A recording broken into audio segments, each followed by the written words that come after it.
গণহত্যার জন্য পৃথিবীতে আসলে কে ক্ষমা চাইছে? আমরা কি কখন বাংলাদেশে ব্রিটিশ হাই কমিশনের বিরুদ্ধে অভিযোগটা তুলেছি যে আমার বেঙ্গল লুটের টাকা ফেরত চাই? লর্ড ক্লাইভ যে এখানে জাহাজ ভর্তি করে সোনা লুট করে 1757 সালের জুন জুলাইতে ইংল্যান্ডে নিয়ে গেছেন, আমি সেই টাকা ফেরত চাই, তোমরা ক্ষমা চাও, তা না হলে তোমার সাথে আমার ডিপ্লোম্যাটিক সম্পর্ক হবে না। ভারত যুদ্ধের শেষ দিনগুলোতে ডিসেম্বরে কোনো দিন $2 to $3 বিলিয়ন ওয়ার্থ লুটপাট করে নিয়ে গেছে।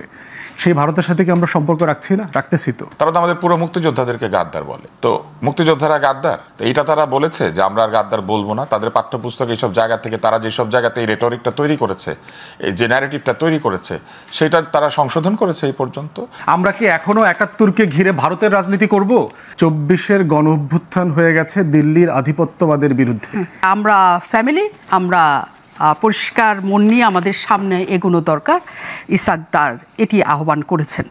পরিষ্কার মন নিয়ে সামনে এগোনো দরকারের মতো এই যে এতগুলি অমীমাংসিত বিষয়, সেগুলো অমীমাংসিত রেখেই আমরা সামনে এগোবো, নাকি আসলে উনি কি চাইছেন আমাদের কাছে? উনি আমাদের কাছে নিঃশর্ত আত্মসমর্পণ চাইছেন। উনি চাইছেন যে ওনারা যেটা বলবেন আমরা সেটা মেনে নিব। ওনারা 1971 সালে শুধু না, 47-এর পর থেকে 71 পর্যন্ত একাধিকবার বাঙালি জাতিকে ওই সময়ের পাকিস্তান রাষ্ট্র এবং সরকারের মুখোমুখি করেছেন। 52 সালে পাকিস্তান সরকার গুলি চালিয়েছিল আমাদের ভাষা আন্দোলনকারীদের উপর। এরপরে বিভিন্ন সংগ্রামে আন্দোলনে তারা গুলি চালিয়েছে এবং সেই গুলিতে বহু বাঙালি নিহত হয়েছে। আসাদের রক্তাক্ত শার্ট নিয়ে কবিতা লেখা হয়েছে। জহির রায়হান জীবন থেকে নেওয়ার মতো সিনেমা তৈরি করেছেন এবং এই আন্দোলন এবং সংগ্রাম অব্যাহত ছিল, কেননা পাকিস্তান রাষ্ট্র কোনোদিনই বাঙালিদেরকে পরিবার মনে করে না। আইয়ুব খান 10 বছরের চেয়ে একটু বেশি শাসন করেছেন। তিনি একটা বই লিখেছিলেন, ফ্রেন্ডস নট মাস্টার্স, এবং সেইখানে তিনি আমাদের জন্মসূত্র নিয়ে ব্যঙ্গ করেছিলেন। আমাদেরকে তিনি অযোধ্যা জাতি, ভীরু জাতি, এমনকি আমাদের জন্ম হয়েছে নিম্ন জাতের হিন্দু সম্প্রদায়ের মধ্যে থেকে, এইসব কথাবার্তা তার সে বইয়ের মধ্যে আছে। ফলে আমাদের প্রতি তাদের কোনো রেসপেক্টেবল অ্যাটিটিউড ছিল না, আমাদের প্রতি তাদের কোনো রেসপেক্ট ছিল না। এইখান থেকে তারা কিছু জগন্নাথ তাদের হয়ে কথা বলে এরকম লোককে একাধিকবার পাকিস্তানের প্রধানমন্ত্রী বানিয়েছিলেন। সেরকম প্রধানমন্ত্রী তো কাজী জাফরকে আমরা দেখেছি হতে, এরশাদের, তারপর আমরা দেখেছি মওদুদ আহমেদকে হতে। স্বৈরাচার তো যাকে তাকে খুশি যখন তখন প্রধানমন্ত্রী বানাতে পারে। গণতান্ত্রিক কোনো প্রধানমন্ত্রী আমাদের বাঙালিদের কাছ থেকে তারা হতে দেন নাই, এবং এই প্রধানমন্ত্রী হতে দিবেন না, বাঙালিকে তার শাসন করতে দিবেন না, এটা নিয়েই কিন্তু যুদ্ধটা। যদি তারা তখন সেইগুলি মেনে নিতেন, আমাদেরকে পরিবার মনে করতেন। এখন তারা খুব ইসলামকে স্মরণ করছেন, রাসূলুল্লাহ সাল্লাল্লাহু আলাইহি ওয়াসাল্লামের উদাহরণ দিয়েছেন। যখন তারা আমাদের উপর গুলি চালিয়েছেন, ধর্ষণ করেছেন, এটা কোন ইসলামে ছিল? কোথায় ছিল যে বাঙালি জাতিকে ধর্ষণ করা যাবে, বাঙালি জাতিকে হত্যা করা যাবে, বাঙালি জাতির উপরে রাতের অন্ধকারে ট্যাঙ্ক চালিয়ে দিতে হবে? অপারেশন সার্চ লাইট কি জিনিস আমরা দেখি নাই? আমরা তো দেখেছি আমাদের বুদ্ধিজীবীদেরকে ঘর থেকে ডেকে নিয়ে হত্যা করতে আমরা দেখি নাই? এগুলি তারা বলছেন পরিষ্কার করে ফেলতে হবে আমাদের মন থেকে। আমাদের মন থেকে এই জিনিস পরিষ্কার করতে হলে তাদেরকে পাকিস্তানে আরও বিরাট পরিষ্কার অভিযান চালাতে হবে। কেননা তারা বলেছেন 2বার নাকি এটা সমাধান হয়েছে। এটা আরেকটা মিথ্যাচার, কেননা 2বার আসলে সমাধান হয় নাই।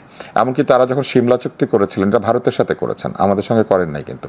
এবং সিমলা চুক্তিকে তারা বন্দি প্রত্যার্পণ চুক্তি করেছেন, ভারতের সঙ্গে লাইন অফ কন্ট্রোল ঠিক করেছেন, এবং এই চুক্তি কিন্তু দ্বিপাক্ষিক। ওইখানে বাঙালিদের পক্ষ থেকে, বাংলাদেশের পক্ষ থেকে একজন উপস্থিত ছিলেন, কিন্তু সেই চুক্তিতে তার কোনো মতামত কিংবা কোনো কিছু ছিল না। এটা র্যাটিফাইড হয়েছে 2 দেশের পার্লামেন্টে, পাকিস্তান এবং ইন্ডিয়ার মধ্যে।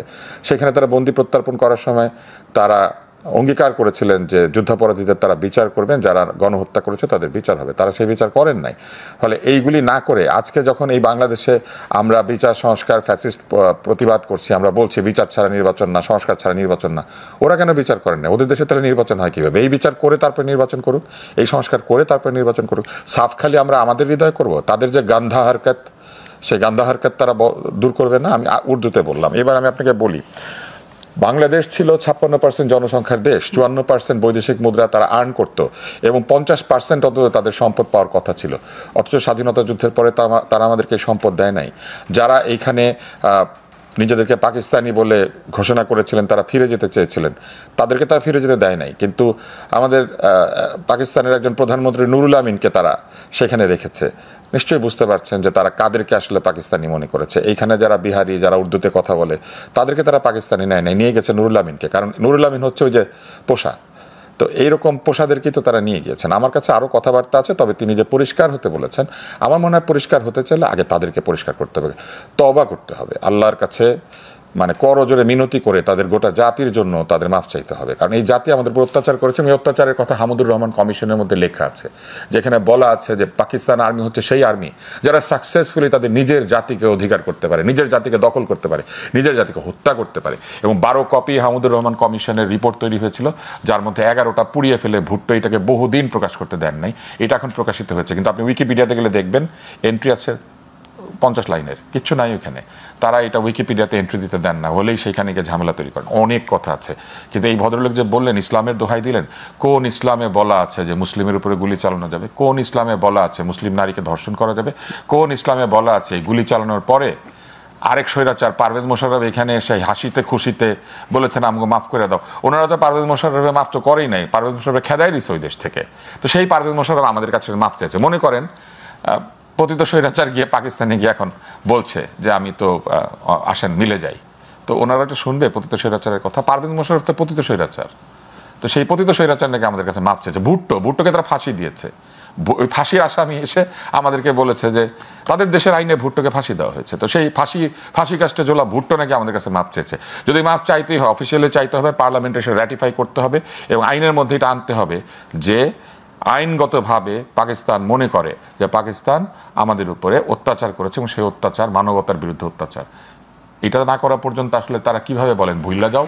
কিন্তু এই একটা শুধু আপনার কাছ থেকে জেনে যাই, আমি ফুয়াদ ভাইয়ের কাছে যাব, সেটা হচ্ছে তিনি বলেছেন 2বার এটা সমাধান হয়েছে, উনি ভাবছেন সমাধান হয়েছে। আচ্ছা, কিন্তু আসলে কি যখন জুলফিকার আলী ভুট্টো এসছেন তিনি সরাসরি এই কথাটা বলেছেন যে না, উনি বলেন নাই, উনি এটা কোথাও বলেন নাই। এবং শেখ মুজিবুর রহমান এই জন্য প্রচন্ড সমালোচিত হয়েছিলেন। ওই সময়ের প্রথম এই ঢাকার বিভিন্ন জায়গাতে প্রতিবাদ উঠেছিল তার বিরুদ্ধে এবং প্রবল বিক্ষোভ হয়েছিল, এবং উনি কিন্তু এটা বলেন নাই। এমনকি নিয়ম হচ্ছে আপনি যদি স্মৃতিসৌধে যান টুপি খুলে শ্রদ্ধা জানাবেন, উনি অনেক কিছু করতে অস্বীকৃতি জানিয়েছিলেন। উনি বুদ্ধিজীবীদের স্মরণ করেন নাই এবং এখানে যে বুদ্ধিজীবী হত্যা হয়েছে সেটার দায় নেন নাই। এখনো তারা বাংলাদেশ তাদের পাঠ্যপুস্তকে আমাদের বীরশ্রেষ্ঠ মতিউর রহমানকে গাদ্দার বলে।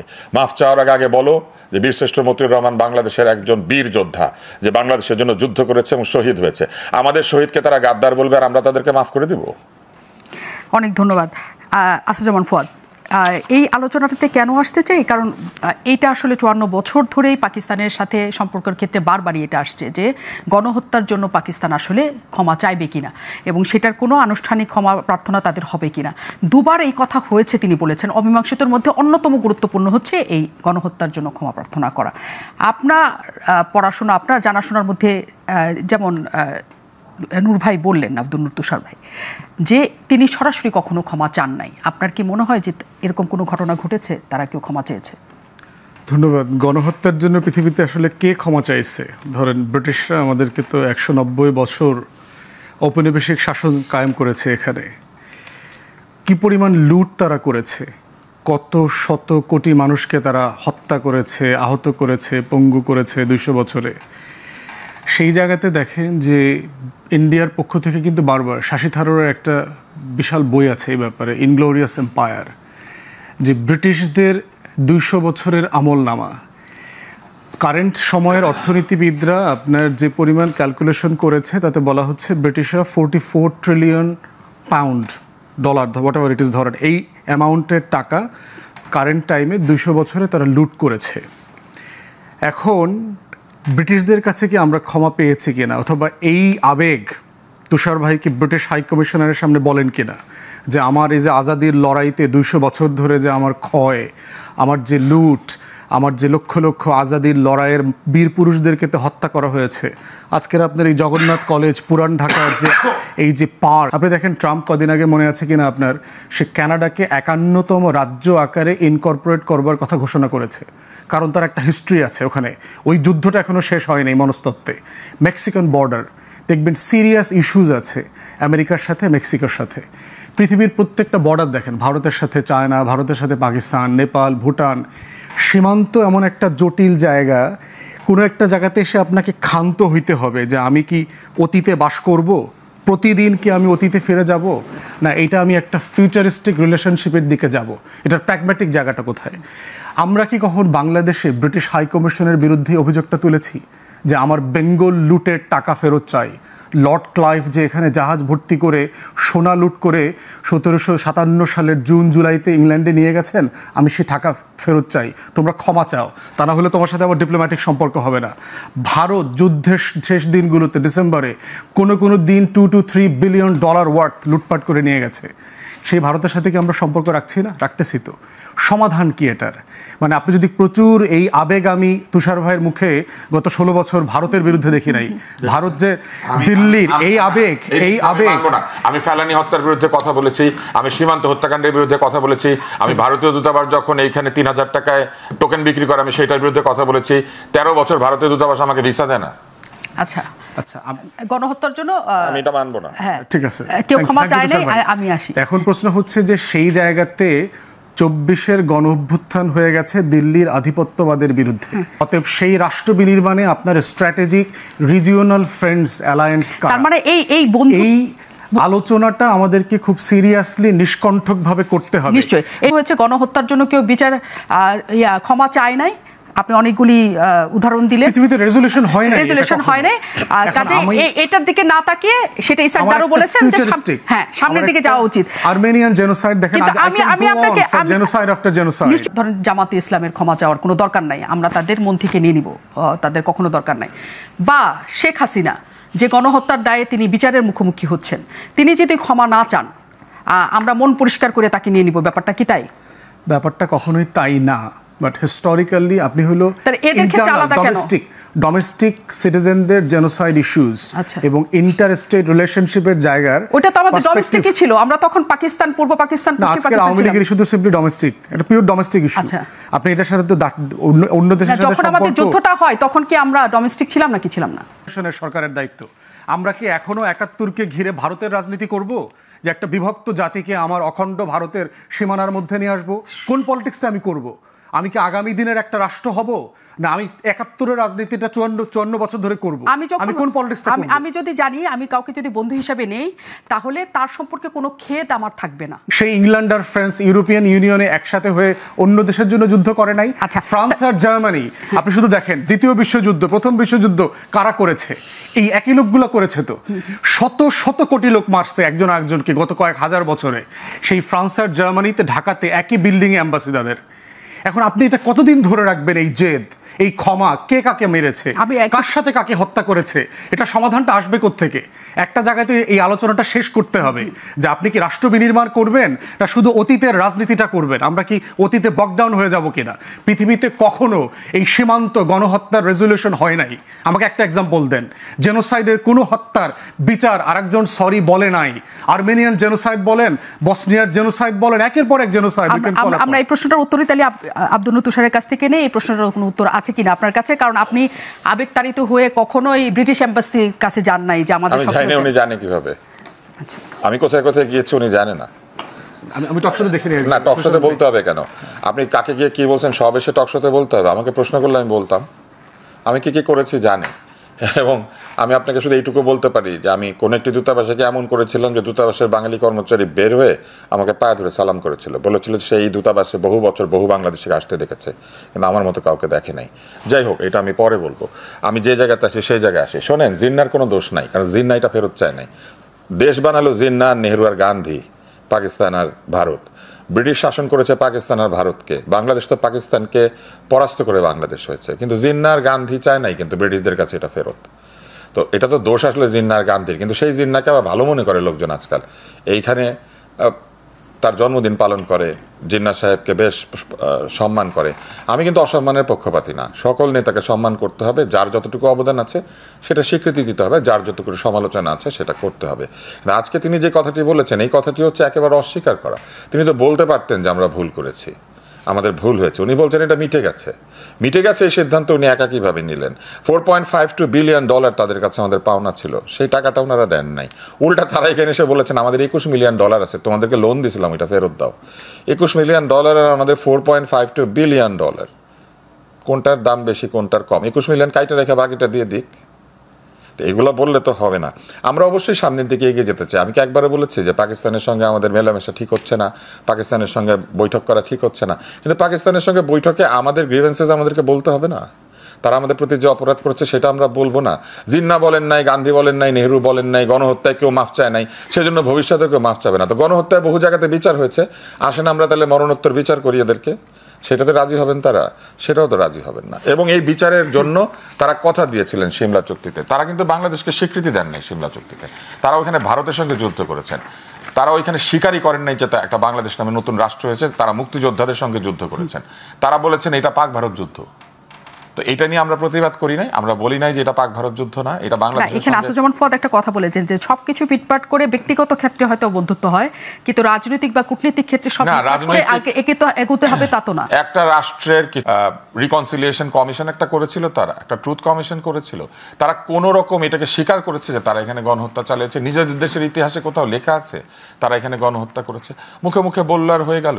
তারা ইতিহাসটাকে ঠিক মতো লিখেছে।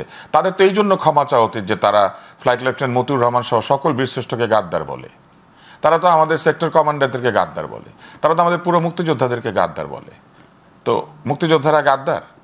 তো এইটা তারা বলেছে যে আমরা আর গাদ্দার বলবো না। তাদের পাঠ্যপুস্তক এইসব জায়গা থেকে তারা যেসব জায়গাতে এই রেটরিকটা তৈরি করেছে, এই যে ন্যারেটিভটা তৈরি করেছে, সেটা তারা সংশোধন করেছে এই পর্যন্ত। বরং ইমরান খান বলেছে, ইমরান খান স্পেসিফিক্যালি বলেছে যে সে মনে করে যে পাকিস্তান অন্যায় করেছে, সেই জন্য ইমরান খান জেলে। ইমরান খানকে তারা থাকতে দেয় নাই। আমরা এই আলোচনাতে ফিরতে চাই, কারণ আসাদুজ্জামান ফুয়াদ বলছেন যে যা কিছুই হোক না কেন কূটনৈতিক সম্পর্ক, এবং আব্দুল নতুন স্যার আপনিও বলছেন হ্যাঁ আমরা সম্পর্ক তো রাখতেই চাই, কারণ সকল দেশের আমরা ব্যবসা করব, আমরা কূটনৈতিক সম্পর্ক করব, কিন্তু যতবার দেখা হবে ততবার মনে করিয়ে দিব যে তুই হত্যাকারী। কিন্তু এইটা বলে আমরা শেখ হাসিনার লোকদের সাথে দেখা হইলে আমরা এখন বলবো না যে আপনি হত্যা করেছেন, ওরকম যতবার দেখা হবে বলবো আপনি হত্যা। কিন্তু এটা করে আসলে সামনে এগোনো যাবে কিনা, এটা 100 বার যাবে। ব্যবসার ক্ষেত্রে, কূটনৈতিক ক্ষেত্রে, বন্ধুত্বের ক্ষেত্রে, আমাদের এগিয়ে যাওয়ার ক্ষেত্রে এগুলো পিছনে ফেলতে হবে। আসাদুজ্জামান ফুয়াদ এখানে বলছেন এবং সবাই সেটা বলছেন। আসাদুজ্জামান ফুয়াদের কাছে আমি ফিরতে চাই। তিনি বলছিলেন যে সবকিছু অতীতের ভুলে আমাদের বন্ধুত্বের হাত বাড়ানো উচিত, কারণ সেটা আমাদের জন্য দরকার। আমি ছোট্ট করে শুধু এটা জানতে চাই কেন আপনার ড্যানজিগ করিডোর পোল্যান্ডে অ্যাটাক করলো এবং যুদ্ধ শুরু করলো, রাশিয়াও কিন্তু এফেক্টেড হইল এবং হিটলার যুদ্ধ হেরে গেছে। কিন্তু একটা বড় কারণ হচ্ছে রাশিয়ার স্নোফল, উইন্টারের সময় অ্যাটাক করেছে এবং তার জেনারেলও বলেছিল। এখন দেখেন সোভিয়েত ব্লকের সাথে ক্যাপিটালিস্ট ওয়েস্টার্ন ব্লকের তো মারাত্মক সমস্যা বলশেভিক রেভলিউশনের পর থেকে চলছে, কিন্তু সেই দ্বিতীয় বিশ্বযুদ্ধের সময় আপনি দেখবেন হিস্টোরিক্যাল পিকচার আছে চার্চিলের সাথে রাশিয়ান সোভিয়েত ইউনিয়নের প্রধান এবং আমেরিকার প্রেসিডেন্টের বিখ্যাত ছবি আছে, একসাথে মিলে যুদ্ধ করছে। দ্বিতীয় বিশ্বযুদ্ধের পরের যেই জার্মানি ফ্রান্স অ্যাটাক করলো, দখল করলো, পুরো ইউরোপে তাণ্ডব করলো, ইউরোপিয়ান ইউনিয়ন তৈরির উদ্যোগটা কারা নিল? এই ফ্রান্স আর জার্মানি মিলে কিন্তু নিয়েছে। এখন প্রশ্ন হচ্ছে যে পৃথিবীতে এই ঐতিহাসিক অনেকগুলো লড়াই প্রতিটা সীমান্তে সীমান্তে আটকে আছে। আপনি গ্রিসে যান, ম্যাসেডোনিয়াতে যান, বলকান অঞ্চলে যান, প্রত্যেকটা জায়গায় দেখবেন যে আলেকজান্ডার দ্য গ্রেট কার, এই একটা বিতর্ক আছে যে আপনার সে কার সুপুরুষ, সে কার হিরো। এই আলোচনা মানে তর্কে একটা দেশের সাথে আরেকটা দেশের যুদ্ধ লেগে যাওয়ার মতো অবস্থা তৈরি হচ্ছে। আপনি বসনিয়া হার্জেগোভিনাতে যান, সার্বিয়ান এবং নন সার্বিয়ান ক্রোয়েশিয়ান পিপলের সাথে তার 1200 সালের একটা ঘটনা, এই ঘটনা তাদেরকে এখনও তাড়িত করছে। এখন প্রশ্ন হচ্ছে আপনাকে একটা জায়গায় তো মানে এটা কতদূর আপনি টানবেন, অতীতকে আপনি কত দূর টেনে নিতে পারবেন? প্র্যাগম্যাটিক লিডারশিপ এই জায়গাতে হিস্টোরিক্যালি খুব বেশি আসে না। এই যে দেখেন সারা বিশ্বে যে কলোনিয়াল যে মানে ম্যাসাকার আমরা দেখলাম 200, 250, 300 বছর, ফ্রান্স বলেন, ইংল্যান্ড বলেন, বেলজিয়াম বলেন, জার্মানি বলেন, যাদের যেখানে কলোনি ছিল, কে এইটা রেপারেশন নিয়ে আলাপ করেছে? অনেকগুলো ক্যারিবিয়ান কান্ট্রি কিন্তু কমনওয়েলথ থেকে উইথড্র করেছে, রিজাইন করেছে, কারণ ইংল্যান্ডের রানীকে অথবা রাজাকে ক্ষমা চাইতে হবে কলোনিয়াল ইয়ের জন্য এবং রেপারেশন দিতে হবে। আমার এই যে 100, 150, 200 বছরের যে ঔপনিবেশিক শাসনের লুটের টাকা ফেরত দিতে হবে। শশী থারুর কংগ্রেসের পলিটিশিয়ান, সে বলছে প্রয়োজনে $1 করে $1 করে বছরে দেন, কিন্তু দিতে হবে $1 করে দেন। আপনি দিতে না পারলে বলেন যে আমার কাছে বেশি টাকা নাই, কিন্তু আমাকে $1 করে হলে দিতে হবে as a recognition that things were not correct, আপনি যা করেছেন সেটা ঠিক ছিল না, এইটা বলবার জন্য। এখন এই প্র্যাগম্যাটিজম কোনো রাষ্ট্র ইউজুয়ালি দেখাইতে পারে। অনেক তিক্ত অবস্থা এরকম ছিল না, কখনোই ছিল না। 71 পরে ছিল একটা অবস্থান ছিল আমাদের, সেটা হচ্ছে শেখ হাসিনার পুরো 16 বছরে আমরা দেখেছি যে সেটা অনেকখানি কমতে কমতে কমতে কমতে অনেক শেষ হয়ে গেছে। ইন্ডিয়ান ফরেন পলিসি ইমপ্লিমেন্টেড হওয়ার কারণে এটা হয়েছে। কিন্তু আমরা নতুন করে 5 আগস্টের পর কেবল জানুয়ারি থেকে এই পর্যন্ত 3 জন মন্ত্রীকে আসতে দেখেছি, সচিব পর্যায়ে পর্যায়ের উচ্চ পর্যায়ের বৈঠক দেখেছি, বাণিজ্য ক্ষেত্রে অনেক কিছু দেখেছি, সামরিক ক্ষেত্রে দুই বাহিনীর সামরিক বড় কর্মকর্তাদের একসাথে বসতে দেখেছি। মানে 13 বছরে যা কিছু হয় নাই বা 13 বছর আগে যা কিছু হয় নাই, পাকিস্তানের সাথে হঠাৎ করে আমাদের সম্পর্কটা আমরা অনেকখানি একটা জায়গায় কোথায় যেন নিয়ে যেতে চাচ্ছি, এরকম একটা ব্যাপার আছে। অনেকখানি নিয়ে যেতে যাচ্ছে ব্যাপারটা এরকম না, তাহলে যতটুকু পিছনে চলে গেছিল 16 বছরে এটা টানতে টানতে দিল্লির ফরেন পলিসি এস্টাবলিশ করতে করতে এখানে পাকিস্তানের সাথে আমাদের কাগজের একটা সম্পর্ক ছিল, আর কিছুই ছিল না। বাংলাদেশের গোয়েন্দা সংস্থা পুলিশ গিয়ে পাকিস্তানের এয়ারলাইন্সে পর্যন্ত রেড দিচ্ছে, তার অ্যাকাউন্ট সাসপেন্ড করে দিয়েছে, কয়েকশো মিলিয়ন ডলার সে পর্যন্ত টাকাটা মানে ট্রান্সফার করতে দেয়নি। সম্পর্কটা এই লেভেলে চলে গেছে। সেই সম্পর্কটা গ্র্যাজুয়ালি ডেভেলপ করছে, খুবই মানে স্লোলি দেখতে পাচ্ছি আমি। ব্যাপারটা এরকম না যে ভিজিবল হচ্ছে, যেটা ভিজিবল সেটা হচ্ছে গণমাধ্যমে দিল্লির এজেন্ডা সেটিংটা ভিজিবল। যে আলোচনাটা 24-এর পরে আমাদের নিউ অ্যালাইনমেন্ট হওয়া দরকার ছিল, যে দিল্লির আধিপত্যবাদের বিরুদ্ধে আমাদের যে নতুন রাষ্ট্র বিনির্মাণের পক্ষে যে গণ অভ্যুত্থান হয়েছে, সেখানে নতুন করে আমার স্ট্র্যাটেজিক অ্যালাইস কারা হবে, কৌশলগত মিত্র কারা হবে, রাষ্ট্রের বন্ধু বা থ্রেটকে দিল্লি, আমার সভরেন্টির সবচেয়ে বড় হুমকি প্রতিদিনকে, আমার সীমান্তগত 53 বছরে কে বারবার কম্প্রোমাইজ করেছে, ইন্ডিয়া করেছে, আমার কালচারাল হেজিমনি থেকে আসতেছে, কলকাতা থেকে আসছে। তাহলে আমাকে চীনের সাথে, শ্রীলঙ্কার সাথে, মালদ্বীপের সাথে, নেপালের সাথে এবং পাকিস্তানের সাথে যারাই দিল্লির অ্যাগেনস্টে দাঁড়াচ্ছে, তাদের সবার ভিতরে তো আমার একটা অ্যালায়েন্স দরকার, কারণ আমার স্বাধীনতা রক্ষা করবার স্বার্থে আমার তো কোনো অপশন নাই। আমি কার সাথে সম্পর্কটা তৈরি করব? আমেরিকা এসে, ইউরোপ এসে তো আমাকে এখানে ডিফেন্ড করতে পারবে না, করলে চায়না পারবে, এবং সেটা তো দেখিয়েছে। তার মানে এই সম্পর্কের ক্ষেত্রে আসলে দিল্লি অবশ্যই কেন্দ্র। আমার শত্রু সাপেক্ষেই হচ্ছে আমার রাষ্ট্র বিনির্মাণ প্রকল্প হতে হবে। মানব উন্নয়ন সূচকে বাংলাদেশের অবস্থান যেখানে 129, পাকিস্তানের অবস্থান হচ্ছে 161। বাংলাদেশের রপ্তানি আয় পাকিস্তানের চেয়ে $20 বিলিয়ন বেশি। বাংলাদেশের রিজার্ভ পাকিস্তানের দ্বিগুণ। বাংলাদেশের মানুষের গড় আয়ু পাকিস্তানের চেয়ে বেশি, এবং অনেক অনেক অনেক সূচকে বাংলাদেশের, আপনি কারেন্সি জানেন, পাকিস্তানের চেয়ে শক্তিশালী। মানে অনেক ক্ষেত্রে আমাদের এত ভালো ভালো অবস্থান থাকতে শুধু দিল্লিকে চেক দেওয়ার জন্য পাকিস্তানের সাথে এই সম্পর্কটা আসলে আপনি কেমন করে দেখেন? আমি ভালোভাবেই দেখি, যেখানে আপনার ব্যবসা আছে আপনি ব্যবসা করবেন। দিল্লি যদি আমাদেরকে তাদের শক্তি দিয়ে দাবিয়ে রাখতে চায়, আমি মনে করি আমরাও এরকম তাদের চেয়ে এগিয়ে আছি, আমরা একটু পাকিস্তানকে দাবিয়ে রাখি, অসুবিধা কি? কিন্তু সেইটা তো কেউ বলছে না। পাকিস্তান হলো ভাই, পাকিস্তানকে ভাই মনে করার আগে ভাইকে বলতে হবে যে ভাই, তোমাকে মেরে ধরে গাদ্দার বললে, বিশ্বাসঘাতক বলে আমি ভুল করেছি, এটা তারা বলবে না। এখন শোনেন, পাকিস্তানের সাথে রাজনৈতিক অনেক শত্রুতা করেছে আগের সরকার, কিন্তু পাকিস্তান থেকে তুলা আমদানি বন্ধ ছিল না। পাকিস্তান থেকে প্রতি বছর তুলা আমদানি হয়েছে, পেঁয়াজ আমদানি হয়েছে, চিনি আমদানি হয়েছে, সার্জিক্যাল গুডস আমদানি হয়েছে, কিছু ঔষধ আমদানি হয়েছে। পাকিস্তান থেকে একসময় একটা ওষুধ আসতো ভেরাপামিল, ক্যালান নামে, এইটা মানে পুরো পাকিস্তানেরই মার্কেট ছিল ক্যালানের। তারপরে পাকিস্তান থেকে শুকনা ফল আসে, এবং পাকিস্তান থেকে আমাদের কাছে, এবং পাকিস্তানি 26 লক্ষ ভারতীয় এখানে চাকরি করেছে। কিন্তু আপনি সালমান রহমানের ফ্যাক্টরিতে যান, সেখানে গেলে দেখবেন যে সালমান রহমানের টেক্সটাইল ফ্যাক্টরিতে কারা চালিয়েছে? পাকিস্তানি লোকজন চালিয়েছে। তো পাকিস্তানের সঙ্গে ব্যবসায়িক সম্পর্ক সবসময় ছিল। বহু পাকিস্তানি বাংলাদেশে চাকরি বাকরি করেছে, ব্যবসায়িক সম্পর্কও ছিল। এটা কখনোই পাকিস্তানের সঙ্গে শেষ হয় না, কারণ ব্যবসায়ীরা যেখানে সস্তা পাবে সেইখানে যাবে, সেখান থেকে কিনবে। এবং পাকিস্তানিরাও আমাদের কাছ থেকে যা প্রয়োজন সেরকম তারা নিয়েছে। খুব বেশি প্রয়োজন তাদের নাই, কারণ আমরা তো গম উৎপাদন করি না। আর পাকিস্তানিরা চাল রপ্তানি করে, এর কারণ হচ্ছে তারা চাল খায় না। আমরা কিন্তু পৃথিবীর প্রথম দিককার চাল উৎপাদনকারী দেশ, কিন্তু আমরা সবাই চাল খাই, যে কারণে আমরা যত চাল ফলাই সব চাল খেয়ে ফেলি। আর পাকিস্তানিরা যত চাল ফলায় সেটা খায় না, গম খায়, জব খায়, ভুট্টা খায়, কিন্তু চাল রপ্তানি করে। এই জন্য তাদের বাসমতি এইসব আমাদের এখানে এসেছে। তো পাকিস্তানের সঙ্গে ব্যবসা তো বন্ধ ছিল না, পাকিস্তানের সঙ্গে ব্যবসা ছিল। ক্রিকেটের ব্যাট এসেছে, বল এসেছে, সারা দুনিয়াতে কোকাবুরা বল, এটা কোথায় বানায়? অস্ট্রেলিয়ান কোকাবুরা কোম্পানি পাকিস্তানে বানায় এই বল। যেমন গার্মেন্টস আমাদের এখানে সেলাই হয়, এরকম স্পোর্টস গুডস পাকিস্তানে তৈরি হয়। ফলে পাকিস্তানের বহু জিনিস আমরা এনেছি, পাকিস্তান থেকে খেলোয়াড় এনেছি, পাকিস্তান থেকে পাকিস্তানিদের গাওয়া প্রচুর গান ইন্ডিয়াতে গিয়েছে, কিন্তু সেটা তো আমরা শুনেছি। এই রাহাত ফাতে আলী, জাবুই ম্যাট, তো এই জাবুই ম্যাটের ভিতরে তো রাহাত ফাতে আলী, এই যে আতিফ আসলাম, এগুলো সব ইন্ডিয়াতে বসে বসে গান গায় না? তো ওরা কিন্তু ইন্ডিয়াতে বসে বসে গান গায়। তো ওদের দিল্লি ভালো, গান গাওয়ার সময় দিল্লি ভাল লাগে, বোম্বে ভাল লাগে, বোম্বে আরও বেশি ভাল লাগে। হ্যাঁ, কিন্তু অন্য সময় আর কি পাকিস্তানিদের দিল্লি ভাল লাগে না, নাচ গান করতে হলে দিল্লিতে যায়।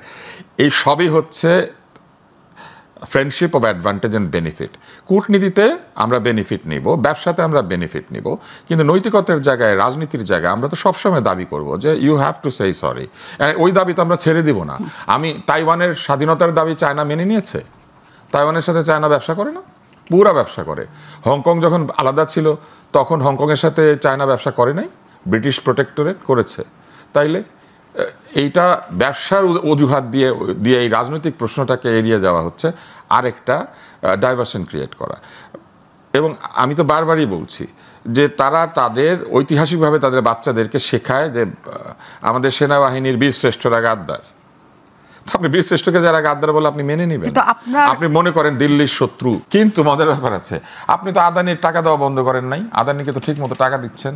ভারতীয়দের কোনো পেমেন্ট বন্ধ করেছেন? কোনো ভারতীয়কে চাকরি বন্ধ করে দিয়ে পাঠিয়ে দিয়েছেন ভারতে, যারা এখানে চাকরি করতো, যারা চলে গিয়েছে নিজে নিজে গিয়েছে। ফলে এই যে কথাগুলি বলা হচ্ছে, ব্যবসা ইন্ডিয়ার সাথেও চলছে, ব্যবসা পাকিস্তানের সাথেও চলছে, শ্রীলঙ্কার সাথেও চলবে, ব্যবসার দোহাই দিয়ে তো আপনি রাজনীতিকে ঠিক করতে পারবেন না। কিন্তু এখানে যে কথাটা বলছি, যেহেতু ভারতের একটা আগ্রাসন এই দেশে আছে, ভারত হচ্ছে কেন্দ্র। আসিফুজ্জামান ফুয়াদ ভাই যেটা বলছেন যে এই পুরো পাকিস্তানের সাথে সম্পর্কের ক্ষেত্রে ভারত হচ্ছে একটা কেন্দ্র, কারণ তাদের বড় ধরনের আগ্রাসন করার জন্য আমার একটা বন্ধু তৈরি করতে হবে, সেটা পাকিস্তান হতে পারে। এখন পাকিস্তানের সাথে আমরা বন্ধুত্ব করব, কারণ ভারতের সাথে আমরা এখন আর বন্ধুত্ব চাই না। তাহলে আমাদের স্ট্র্যাটেজি কি হচ্ছে যে কারোর সাথে বন্ধুত্ব করব, কারোর সাথে শত্রুতা? তাহলে সেটা কি পাকিস্তানের ক্ষেত্রে এক সময় হবে, ভারতের ক্ষেত্রে এক সময় হবে, এরকম দোলাচাল থাকবে, নাকি সবার সাথে আসলে সমান বন্ধুত্ব? এটা আমরা করতে পারতাম যদি আমরা আমেরিকার মতো শক্তিধর রাষ্ট্র হতাম, তাহলে আমরা করতে পারতাম। আজ তুমি আমার বন্ধু, কাল তুমি আমার বন্ধু না, either you are with us or you are my enemy, আমরা বলতে পারতাম। কিন্তু আমাদের তো সেই সক্ষমতা, সেই শক্তি নাই। আপনি চিন্তা করে দেখেন, আমাদের তো চায়নার থেকে আমাদের সব অস্ত্রশস্ত্র আনতে হয়। তো এখন তো বলেছে চায়নার থেকে কিছু আনতে গেলে আমেরিকার কাছে জিজ্ঞেস করে নিতে হবে। তো এইগুলা কি এক ধরনের আগ্রাসন না? এটাও তো আগ্রাসন। ফলে আগ্রাসন হইতেই থাকবে। শক্তিশালী যে বড় মাছ ছোট মাছকে খেতে চাইবে, ছোট মাছের কাজ হচ্ছে বড় মাছকে অ্যাভয়েড করা, অথবা বড় মাছের সঙ্গে এমন একটা কৌশলী সম্পর্ক তৈরি করা যাতে বড় মাছ তাকে খেয়ে ফেলে না। তো আমাদেরকে ওইরকম একটা জায়গায় যেতে হবে, একটা সিম্বায়োটিক রিলেশনশিপ তৈরি করতে হবে সবার সঙ্গে। এখানে ভারত, পাকিস্তান, নেপাল, ভুটান কেউই শত্রু না, কেউই বন্ধু না। আমার যখন যাকে প্রয়োজন হবে আমি তার সঙ্গে ব্যবসা বাণিজ্য করবো, কিন্তু কারোর সঙ্গে শত্রুতা করব না। এটাই হওয়া উচিত, কারণ শত্রুতার খরচ দেওয়ার মতো ক্ষমতা এবং যোগ্যতা দুইটার কোনোটাই আমাদের নাই। আপনি দেখেন মিয়ানমার এতগুলি রোহিঙ্গাকে আমাদের এখানে ঠেলে ফেলে দিয়েছে। কিছুদিন আগে মিয়ানমারে বন্দুকের গোলাগুলির শব্দ হচ্ছিল, আমাদের এখানে আমরা জাহাজ বন্ধ করে দিয়ে বসেছিলাম। মিয়ানমারে পটকা ফুটলে আমাদের এখানে জাহাজ বন্ধ হয়ে যায়। সেন্ট মার্টিন আমরা জাহাজ চালাতে পারি না, আমাদের দুইটা সাবমেরিন আছে, কিন্তু তারপরে আমরা এখানে জাহাজ চালাতে পারি না। এই শক্তি নিয়ে আমরা আসলে কার সাথে লড়াই করবো? আসলে আমাদের কাজ লড়াই করে না, আমাদের কাজ হচ্ছে লড়াই যাতে না হয় সেই ব্যবস্থা সেদিকে যাওয়া। এবং তাইলে আপনি মিয়ানমারের সাথেও বন্ধুত্ব করেন, রোহিঙ্গাদের পাঠিয়েছে, তাতে কি হয়েছে? কোনো তো অসুবিধা নেই। ব্যবসা বাণিজ্য করলে, সম্পর্ক করলে, এটা তো স্ট্র্যাটেজিক্যালি মিয়ানমার আমাদের ভালো বন্ধু হতে পারে।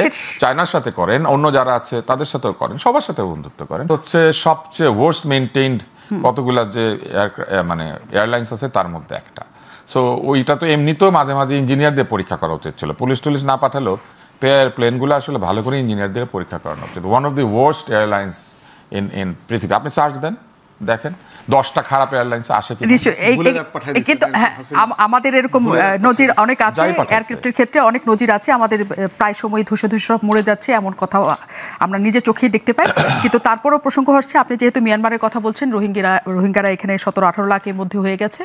আটকে পড়া পাকিস্তানের সংখ্যা 30 লাখ শেষ খবর পাওয়া পর্যন্ত, এখনো পর্যন্ত গণনা হয় না। হ্যাঁ, বেড়েছে, 30 লাখ আটকে ছিল না, আটকে ছিল না, কিন্তু এদেরকেও নিয়ে যাওয়া হচ্ছে না। হ্যাঁ, এবং নিয়ে যাওয়ার ব্যাপারে কোনো কথাও নাই। আমাদের যেসব ঘটনা আছে, আমরা যা চাইছিলাম পাকিস্তানের ক্ষেত্রে, অনেক বছর পর যেহেতু তারা আসছেন, বাংলাদেশকে শেষ পর্যন্ত কি দিয়ে যেতে পারলেন? আসলে আটকে পড়া পাকিস্তানিদের সংখ্যা এখনো পর্যন্ত কেউ জানে না, কারণ ওইটার কোনো পরিসংখ্যান কেউ কখনো তৈরি করার চেষ্টা করে না।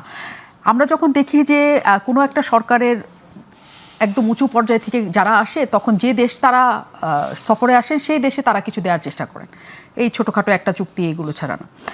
আপনার কি মনে হয় না ঠিক আছে গণহত্যার ইস্যুটা এরকম বিতর্কিত জায়গায় আছে, কিন্তু যেগুলো এই যে যত টাকা পাই আমরা, বা পাকিস্তানিদের যারা আটকে পড়া পাকিস্তানিদের ইস্যুতে বা ক্ষতিপূরণ ইস্যুতে কোনো একটা ব্যাপারে তারা কথা বলতে পারতো, এটা কি আপনার মনে হয়? দেখেন, আটকে পড়া পাকিস্তানি শব্দটা প্রবলেম্যাটিক, কারণ যেই পাকিস্তানকে এখানকার লোকরা বলছে ওই পাকিস্তানটা তারা কোনোদিন দেখে নাই। এই মানুষগুলো আসলে কোত্থেকে এসছে? তারা বিহার থেকে এসছে, উড়িষ্যা থেকে আসছে। বিহারে আপনি জানেন 45-46-এ এন্টি মুসলিম অনেকগুলো রায়ট হয়। বিহারের গণহত্যা খুব বড় রায়টের ঘটনা, দাঙ্গা। সেই দাঙ্গা থেকে পালিয়ে তারা মুসলমান হিসেবে এই পাকিস্তানে চলে আসছে 46-47-এ। তো আটকে পড়া পাকিস্তানি শব্দটা রাইট না, এটা আটকে পড়া মুসলমান বলতে পারেন, আটকে পড়া বিহারি মুসলমান বলতে পারেন, আটকে পড়া উর্দুভাষী বলতে পারেন। এবং তারা উর্দুভাষী বিকজ তারা বিহারের জনগোষ্ঠী, তারা উর্দুতে কথা বলে ওই অঞ্চলের আর কি।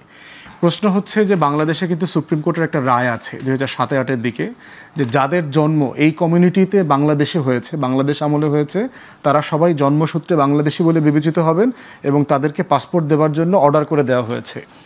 আজকে এই সময়টাতে এসে বিহার থেকে আসা, ওখানে জন্মগ্রহণ করেছে, বড় হয়েছে, এমন মানুষ আপনি বেঁচে আছে খুব বেশি পাবেন না। তো সেই জায়গাতে মানে প্রচুর দাবি আছে, মানে আমরা এখানে আটকে পড়ে আছি, আমরা ওই পাকিস্তানে ফেরত যেতে চাই, এই রকম দাবি এই কমিউনিটিতে অলমোস্ট কেউ নাই। তারা আসলে মোটা দাগে সবাই বাংলাদেশি, তারা উর্দুভাষী বাংলাদেশি, তাদের অরিজিন বিহার থেকে এসছে। ইকুয়ালি একটা ইস্যু আছে হচ্ছে প্রায় 40 লাখের মতো বাঙালি করাচিতে আছে। ইমরান খানকেই দেখেছি আপনার একমাত্র পলিটিশিয়ান যিনি 71 এবং এই আটকে পড়া জনগোষ্ঠীর যে বিষয়টা সেইটা প্র্যাগম্যাটিকলি বাস্তবায়ন করবার জন্য ইলেকশন টাইমে কথা বলেছিলেন, যদি উনি ক্ষমতায় আসার পরে এই বিষয়টা উনি আর ডিল করেন নাই। আমার কাছে মনে হয়েছে যে বিষয়টা এখন আর ডিল করার মতো স্টেজে নাই, বরং ফিরে যাওয়ার আলোচনার থেকে হচ্ছে দুই দেশ যার অংশে যারা আছেন তাদেরকে নাগরিক আকারে স্বীকৃতি দেওয়াটা হচ্ছে মোস্ট প্র্যাগম্যাটিক সলিউশন। টাকা পয়সার ব্যাপারে এবং অন্য যে আলোচনাগুলো আছে, এই আলোচনাটা খুব কন্টেস্টেড ডিসকাশন। আমার মনে হয় যে পৃথিবীর বিভিন্ন দেশে আলোচনাগুলো হয়েছে, এই আলোচনাগুলোর মডেল আলোচনা করা যেতে পারে। গিয়ে এই টাকাটা আসলে বিজনেস দিয়ে কিভাবে অফসেট করা যায়, নগদে ক্যাশ ট্রান্সফারের রিয়েলিটিতে আসলে আমরা যেতে পারবো না। আপনি ওইটা তখন বাজার মূল্য, এখন বাজার মূল্য, তখন কি প্রোডাক্ট আমার এখানে রপ্তানিযোগ্য ছিল, এখন আমি কি উৎপাদন করি, এই প্রসেসটা অনেক জটিল। বরং হচ্ছে যে বিজনেসের মধ্য দিয়ে এটাকে অফসেট করা, বিজনেস বাড়ানো, আমদানি রপ্তানি বাড়ানো, একটা প্রসেসের মধ্য দিয়ে ধরেন আমাকে বললো যে আগামী আমরা এটা অফসেট করবো কিভাবে, আমি ডিউটি ফ্রি আমি ইম্পোর্ট অ্যালাউ করবো, কাস্টমস ফ্রি ইম্পোর্ট অ্যালাউ করব। তাহলে এটার মধ্য দিয়ে যেটা হবে, আগামী 25 বছর আমার বিজনেস কমিউনিটি এই অফসেটটা করে ফেলবে। এটার মধ্য দিয়ে দুইটা দেশ অর্থনৈতিক সম্পর্ক তৈরি করতে পারবে, দুই দেশ বেনিফিটেড হবে, কেউ কাউকে ক্যাশ না দিয়ে। তো সেরকম অনেকগুলো মডেল পৃথিবীতে আলোচনা হয়েছে ইতিমধ্যে, কমনওয়েলথের অনেকগুলো দেশে এটা হয়েছে, সেটা হতে পারে। এখন এই প্রসেসগুলো আলোচনা করা দরকার, বাট আলোচনার ফোকাস থাকতে হবে ফিউচার, পাস না, ফিউচারিস্টিক জায়গাতে যেতে হবে। আব্দুল নূর তুষার, ব্যবসা নিয়ে তো আসলে তর্কটা হচ্ছে না, হচ্ছে না। তর্কটা হচ্ছে গণহত্যার জন্য মাফ চায় নাই, তাদের সঙ্গে যে এইসব ইস্যু রিজলভ হয় নাই সেটার জন্য মাফ চায় নাই। ঠিক আছে, 50 বছর হয়ে গিয়েছে, আমরা বললাম তারা আর ফিরে যাবে না, তো 50 বছর হয়ে গেলে রোহিঙ্গারা আর ফিরে যাবে না, আমাদের নাগরিক হয়ে যাবে, এই তো। যায় নাই তো অনেকে, 82-83 পৃথিবীতে রেফিউজিরা কেউ যায় নাই। পৃথিবীতে রেফিউজিরা অনেক দেশে গিয়েছে, পুরো ইসরায়েল তো রেফিউজিদের তৈরি করা, সব তো রেফিউজি। হ্যাঁ, তো যায় নাই, এরা রেফিউজি না, আমি আলোচনা করবো, এরা কেউ রেফিউজি না, এরা 800-1000 বছর ধরে অন্য দেশের নাগরিক, অন্য দেশের নাগরিক ছিল, ওইসব দেশ থেকে তাদেরকে বের করে দেওয়া হয়েছে। There has been exodus, different exoduses. ইতিহাস তো নিজে নিজে বললে হবে না, এক্সোডাসের হিস্ট্রি আছে, ইনকুইজিশনের হিস্ট্রি আছে, তাই না? এবং এই যে বালবোয়া নামে যে ভদ্রলোক আছেন তিনি কি করেছেন আমরা জানি, এবং স্প্যানিশ রানী ইসাবেলা কি করেছেন আমরা জানি। আমরা তো জানি কোথায় কোথায় ইনকুইজিশন হয়েছে, কিভাবে হত্যা করা হয়েছে মুসলিম ইহুদিদেরকে।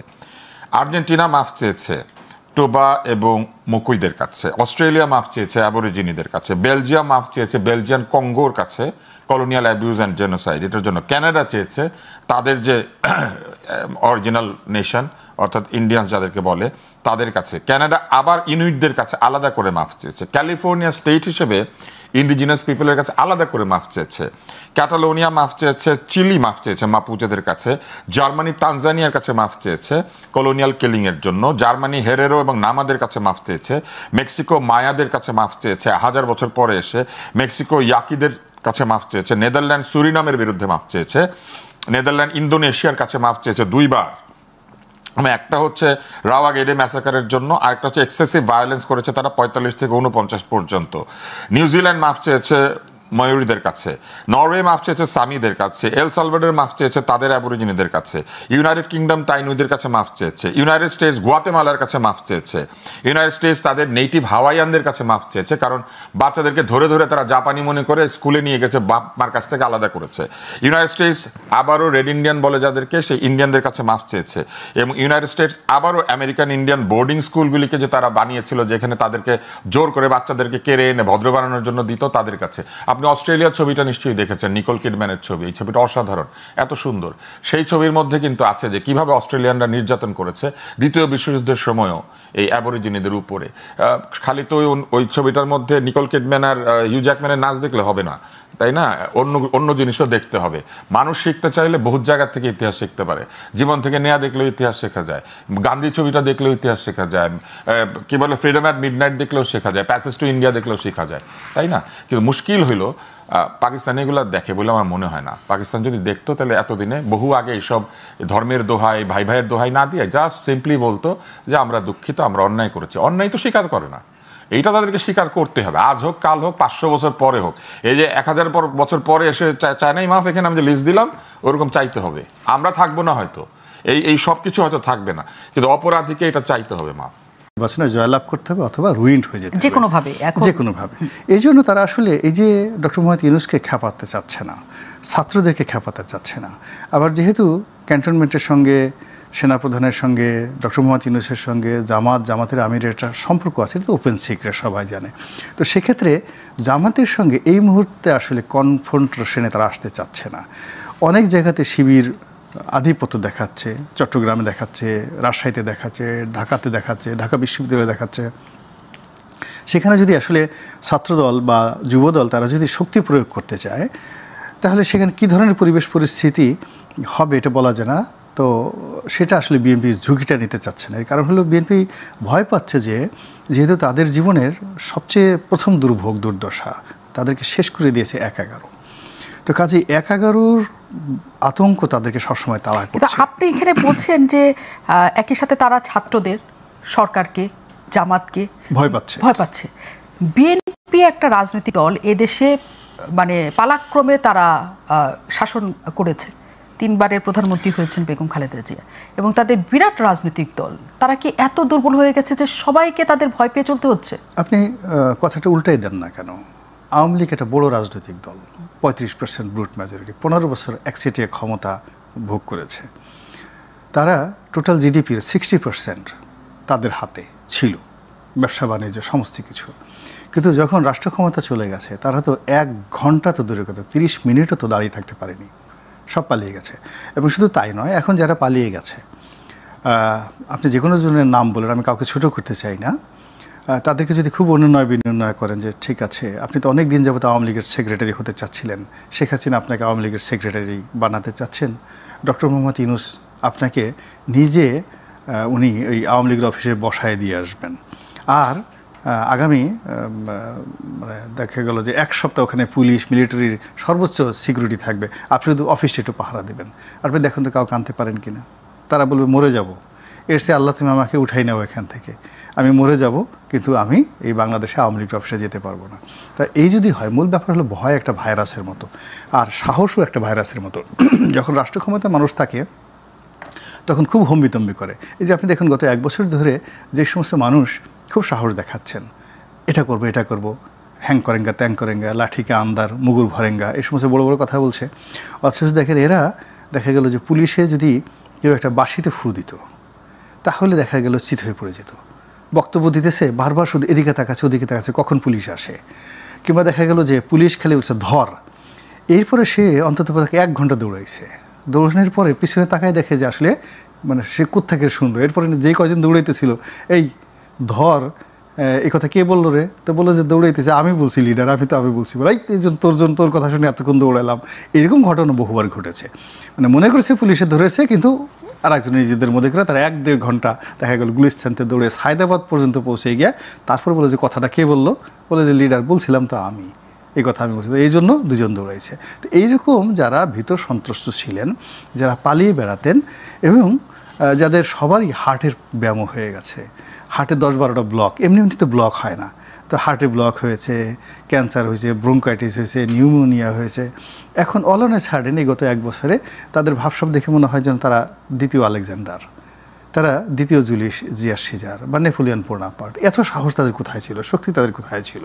এরকম তো এরকম ক্ষমতার উপর নির্ভর করে। এখন বিএনপি যেহেতু একটা বেহেশতের দোজখের মাঝামাঝি জায়গায় আছে, আপনি জানেন যে উনি ধর্মের কর্মের কথা বললো, কিয়ামতের দিনে সবচেয়ে বেশি বিপদগ্রস্ত থাকবে যারা বেহেশত এবং দোজখের মাঝামাঝি থাকবে। যারা দোজখে যাবে তারা তো কান্নাকাটি করবে, মাসছে, কাটতেছে, আর যারা বেহেশতে যাবে তারা তো মোটামুটি এখন মাঝামাঝি কারা আছে? হ্যাঁ, এখন মাঝামাঝি মানে বিএনপি আছে, এখন মাঝামাঝি বিএনপি আছে। এখন ওই ভয়ে, ওই আতঙ্কে সে এখন মানে একবার দোজখের দিকে তাকায়, মানে ওই আগে আওয়ামী লীগের জমানা, 111-এর জমানা, ওই মামলা, ওই মোকদ্দমা। আবার সামনে যদি জান্নাতের দিকে তাকায়, এই যে ডক্টর মোহাম্মদ ইউনূস যমুনাতে বসে আছে, ওই চেয়ার তো আমার, ওখানে গিয়ে আমি বসবো, পোলাও আসবে, কোরমা আসবে, আহা কত সুন্দর দোতলা সেলুট দেবে, আর্মিউল অফিসার আসবে, গার্ড সাবধান, 10-12টা সেলুট দেবে, আমার সারা শরীর কাঁপতে থাকবে আনন্দে। আমি স্পেশাল চার্টার প্লেনে করে ইংল্যান্ডে যাব, আমেরিকাতে যাব, সমস্ত লোকজন জি স্যার বলবে। তো এই যে তার যে আনন্দ, সে আনন্দ আর তার সঙ্গে সঙ্গে আতঙ্ক, এই দুইয়ের মধ্যে থেকে সে সিদ্ধান্ত নিতে পারতেছে না যে হোয়াট শুড ডু। আজিজ ভাইয়ের কাছে আমি আসি। যে কথাটা বললেন যে বিএনপি আসলে সবাইকে ভয় পাচ্ছে, এই কথাটা অনেকেই বলে যে এখন সবাইকে ভয় পাচ্ছেন। একজন মানে আগে শুধু সরকারকে ভয় পাইতো, সবাইকে। আপনি কি সবাইকে ভয় পান নাকি পান না? সবার ক্ষেত্রেও কি এটা প্রযোজ্য যে হ্যাঁ আমরা সবাইকে ভয় পাচ্ছি এখন? কারণ ব্যক্তিগতভাবে আমার যদি বলেন, আমার কোনো প্রত্যাশা নেই, আমার কোনো ভয় নেই। আর সাংবাদিক হিসাবে? সাংবাদিক হিসেবে আমি কখনো ভয় পাইনি। আমি পরিষ্কার বলছি, আওয়ামী লীগের শেষ সময়ে আমাকে বহুভাবে হুমকি দেওয়া হয়েছে। আমি বলছি যে ভাই আমার কোনো প্রত্যাশা নাই, মেরে ফেললে আমার কোনো অসুবিধা নেই, আমাকে জেলখানায় রাখলেও কোনো অসুবিধা নেই। কিন্তু আপনি আপনার সাহস থেকে সেটা বলছেন। সাধারণ যে মানুষ বা যে মানুষটার এই সাহস নাই, তিনি কি ভীত সন্ত্রস্ত হয়ে এখন চলবেন, নাকি আসলে এইটা রাজনৈতিক কথাবার্তার মধ্যে আসলে সহজভাবেই আমরা চলতে পারব? সত্য কথা সাহস করে সবারই বলা উচিত, কিন্তু সেটা হয়তো হয় নাই। কারণ দেশ স্বাধীন হয়েছে 71 সালে।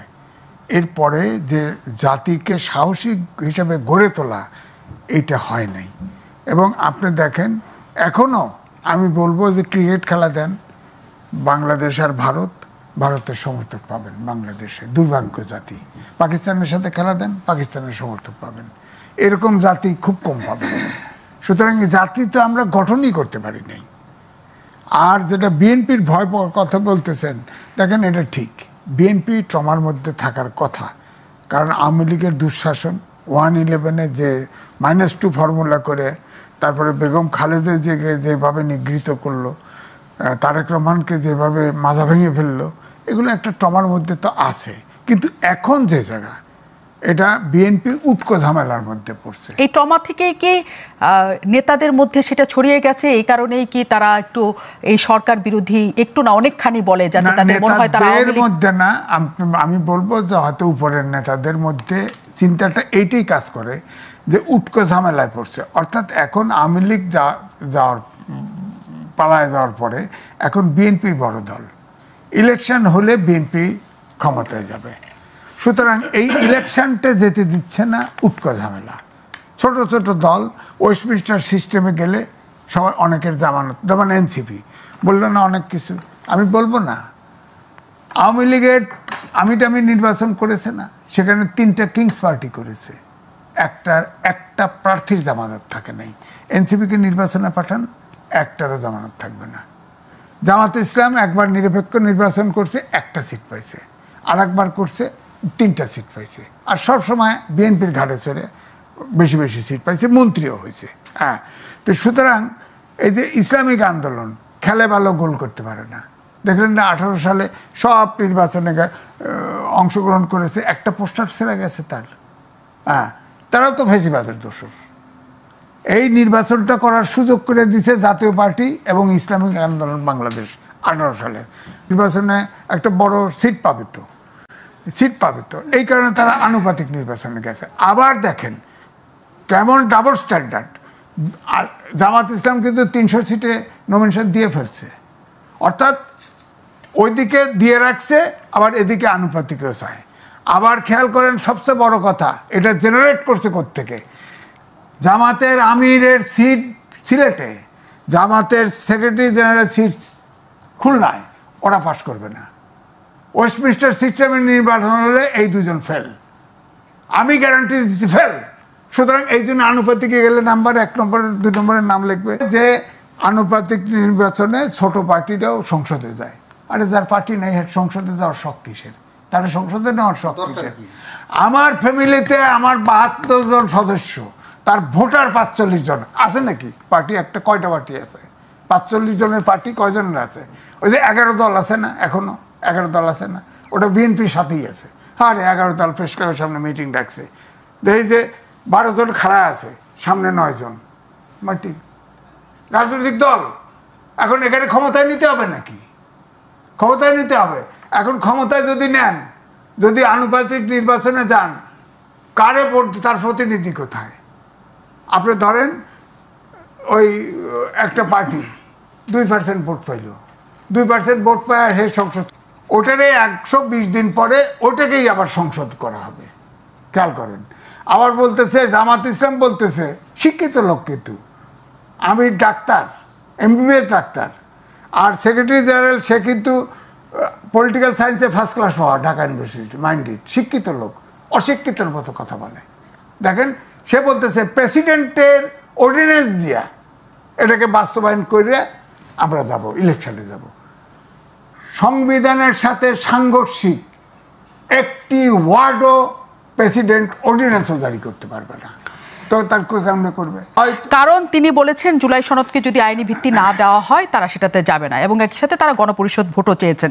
কিন্তু এর মধ্যে বিএনপি বা এই যে মব বা যে ট্যাগিং, যে আতঙ্ক এটা তৈরি হচ্ছে, সেটা সাধারণ জনগণকে আসলে কোন জায়গায় নিয়ে যাবে? গোলাম মোল্লা রনি গণতন্ত্রের কথা বলছিলেন, আমরা সেটা জানতো। মোল্লা রনি, আপনি বলেছিলেন যে এই সময়কার চেয়ে আগের সময়, এই সময়ের চেয়ে আগের সময়ের গণতন্ত্র অনেকখানি ভালো ছিল। যে গণতন্ত্র নিয়ে শেখ হাসিনাকে সবচেয়ে বড় স্বৈরাচার বলা হয়, ফ্যাসিস্ট বলা হয়, কিন্তু আপনার মনে হচ্ছে এখনকার চেয়ে তখন কম ছিল, মানে এটা একটা খুবই বিপরীতমুখী কথা হয়ে গেল কিনা এই সময়কার প্রেক্ষিতে? ব্যাপারটা হলো যে গণতন্ত্র এটা ওয়াইড, মানে শস্যক্ষেত্র। শেখ হাসিনা যে কাজগুলো করেছিলেন জঘন্য, সেটা হলো প্রথমত নির্বাচন ব্যবস্থা থেকে ধ্বংস করে দিয়েছিলেন। তার বিরুদ্ধে মূল অভিযোগ ছিল নির্বাচন। সেকেন্ড অভিযোগ ছিল যে তার একটা অর্থনৈতিক দানব তৈরি হয়েছিল তার চারিপাশে, যারা বড় বড় দুর্নীতি করেছে। থার্ড যেটা ছিল সেটা হলো রাজনৈতিক যারা প্রতিপক্ষ তাদেরকে আয়না ঘরে ঢোকানো, গুম খুন ইত্যাদি। আপনি যদি ধরেন এটা হলো মেজর। আর গণতন্ত্র বলতে যদি ধরেন বাক স্বাধীনতা, সংবাদপত্রের স্বাধীনতা, অর্থনৈতিক স্বাধীনতা, শিল্প কলকারখানা গড়ে তোলার স্বাধীনতা, তাহলে আপনি দেখবেন যে ওই সময়টাতে আপনি এই যে টকশোর কথাই চিন্তা করেন। টকশো আমি পার্লামেন্টে বলি, আমি যে পার্লামেন্টে ছিলাম পাপিয়া ছিল, সেখানে শেখ হাসিনা প্রধানমন্ত্রী উপস্থিত, পাশে তার বিআই যেটা মোশাররফ সাহেব উপস্থিত। পাপিয়া সংসদে রেকর্ড বক্তব্য দিল যে শেখ হাসিনার সঙ্গে, মাননীয় প্রধানমন্ত্রী শেখ হাসিনার সঙ্গে তার বিআইয়ের পরকীয়া সম্পর্ক ছিল, এবং ওই বিআইয়ের কোলে সারাদিন গিয়ে সে বসে থাকতো। বসে থাকার কারণে ওই বিআই এই শেখ হাসিনার প্রেমে পড়ে তার নিজের বউকে গলা টিপে মেরে ফেলেছে। পার্লামেন্টে এই কথা বলেছে। আপনি ডেমোক্রেসি কাকে বলে? একটু শব্দ তো হয়নি। ওই যে নীলুফার চৌধুরীর মণি, ওই মানে আব্দুল মুহিত, তা আমাদের বলতেছে আমাদের এই পার্লামেন্টে একজন মাল মুহিত আছে, বয়স্ক মানুষ। তো উনি তো বুড়া মানুষ, লাফায় উঠছে, আমাকে এই কথা বললো, শেখ হাসিনা থেকে টাইনে বসাইছে যে থামো। আমি ওই দলের সংসদ সদস্য ছিলাম। আমি টকশোতে এসে বলতাম যে কিসের প্রধানমন্ত্রী, উনি কী চালায়? ওনার তো কোনো চেইন অফ কমান্ড নেই। সমস্ত পত্রিকায় ব্যানার হেডলাইন্স হয়, মানে কলামে ব্যানার হেডলাইন যে এমপি রনির অভিযোগ প্রধানমন্ত্রীর কোনো চেইন অফ কমান্ড নেই। আমাকে তো কোনো শোকজ করা হয়নি। পরে অন্য সবাই যারা আসতো তারা হয়তো ইচ্ছা মতো সেই বাকশাল নিয়ে, শেখ হাসিনাকে, জয়কে নিয়ে, ওইটি নিয়ে কী না হতো। হ্যাঁ, জুলুম হয়েছে, অত্যাচার হয়েছে, সেটা মাহমুদুর রহমান সাহেবের উপর অন্যায় হয়েছে, জুলুম হয়েছে, এরকম ঘটনা আছে, এটা তো এখনও অহরহ হচ্ছে। কিন্তু ওই অন্যায়ের পাশাপাশি যে ভালো যে দিকগুলো আছে, এখন কি হচ্ছে আপনি দেখেন, প্রত্যেকটা মিডিয়া বলেন, হাউস বলেন, মানুষ বলেন, মবের আতঙ্ক, দিনে দুপুরে রাত্রের মধ্যে 4-5 জন লোক গিয়ে একটা রাস্তার সামনে বসে তারা কী করতেছে, একটা মব সৃষ্টি করছে। 4-5 জনের কয়দিন আগে 3টা না 4টা তরুণকে ধরে পিটিয়ে সেই রাস্তার পাশে মেরে ফেললো। তো এখানে তো সব মানে অসহায় হয়ে পড়ছে। আপনি কি বলবেন? তা যেটা বললাম যে এই যুগে যেটা ছিল তুলনামূলকভাবে গণতন্ত্রের অন্যান্য যে জায়গাগুলো সেটা অনেক অনেক বেশি ছিল আগের জমানায়। ধরেন এই যে ফজলুর রহমান, আপনি ফজলুর রহমান সাহেবের মতো মানুষ, শেখ হাসিনাকে, আমার কাছে মনে হয় যে শেখ হাসিনাকে তিনি যে গালাগালি করছেন তার 1 লাখের 1 ভাগ যদি এখন তিনি জামাতের আমিরকে নিয়ে বলেন এই সময়টাতে, অথবা তারেক রহমান সাহেবকে নিয়ে বলেন, শেখ হাসিনা যখন প্রাইম মিনিস্টার যদি বলেন, তারপরে ধরেন এনসিপির নাহিদ হাসনাতকে নিয়ে ওই কথা বলেন, অর্থাৎ শেখ হাসিনাকে তার শেষ দিন পর্যন্ত যে গালাগালি করেছেন তার 1000 ভাগের 1 ভাগ যদি বলেন, মানে আমি বলবো যে 1 ব্যাটালিয়ন সৈন্য দিয়েও আপনি এখন মানে ডাকে ফজলুর রহমান সাহেবকে রক্ষা করতে পারবেন না, এটি হলো বাস্তবতা। 4-5 জন লোক ওনার বাসার সামনে গিয়া এই মব করছে, তার বিচার চাই, গ্রেপ্তার চাই, আর তার ভয়ে সে পুরো দেখার বিএনপি অফিস থর করে কেঁপে তা একে বলছে তাকে 24 ঘন্টার মধ্যে জবাবদিহি করতে হবে। So is it democracy? এটা কি আপনার কাছে মনে হয় ডেমোক্রেসি? আজিজ ভাই, এটা কি মনে হয় আপনার ডেমোক্রেসি? আমি সাংবাদিক হিসেবে বলি, আপনি বলেন, যখন 5ই আগস্টে পরিবর্তন হলো তখন প্রেস ক্লাবে বৈষম্য বিরোধী ছাত্র নেতা আসলো, এসে একটা তালিকা দিল, বলল এরা ফেসিবাদের দোসর, তাদের প্রেস ক্লাবের মেম্বারশিপ চলে গেল। এরপরে যখন আপনার ইয়েতে সংসদ ভবনে সচিবালয়ে আগুন লাগছে একটা উইংয়ে, তখন সব অ্যাক্রিডিটেশন কার্ড বাতিল করে দিল এই সরকার। পৃথিবীতে এই নজির পাবেন? 116 না 60 জন সাংবাদিক গ্রেপ্তার হয়েছে, এর ভিতরে দুর্নীতিবাজও আছে। আপনি তাদের হত্যা মামলা দিলেন কেন? এর ভিতরে অনেকে হত্যা মামলা দিছে কেন? তারপরে এদের অন্যায় করে বিচার করেন, চুরি করলে বিচার করেন, তাদের কেসও ট্রায়ালে ওঠে না, হিয়ারিং হয় না। তাহলে আপনি কি বলবেন? আপনি বলেন বর্ডার্স উইদাউট রিপোর্টার প্রত্যেক বছর সূচক তৈরি করে, গণমাধ্যম সূচক, এ কারণে সূচক নাম নিচে আসবে না। এখন মুখে বলে, এই সরকার মুখে বলে যে বলছে যে আমাদের সমালোচনা করে, দৃশ্যমান কোনো বাধা নেই। কিন্তু আপনি বলেন, আমার মনে হয় এই বাংলাদেশের ইতিহাসে সেলফ সেন্সরশিপ এই গণমাধ্যমে এর চেয়ে বেশি আর কোথাও বাকশাল জামানা তো ছিল না। স্বাভাবিক মৃত্যুর গ্যারান্টি চাই, যে কথা নির্মল সেন লিখেছে। অনেক ধন্যবাদ আপনাদের দুজনকেই। সরকারের পক্ষ থেকে, এনসিপির পক্ষ থেকেও নিশ্চয়ই অনেকে থাকলে এই আলোচনাটা আরও হতো, কারণ সেই পক্ষেরও নিশ্চয়ই কোনো বক্তব্য আছে, আমরা নিশ্চয়ই তাদের কাছ থেকেও শোনার চেষ্টা করব। অনেক ধন্যবাদ আব্দুল তুষার, আসুজ্জামান ফুয়াদ, অনেক ধন্যবাদ। আমরা একদম আলোচনার শেষ পর্যায়ে এবং সময়েরও শেষ পর্যায়ে, আগামীকাল আবারও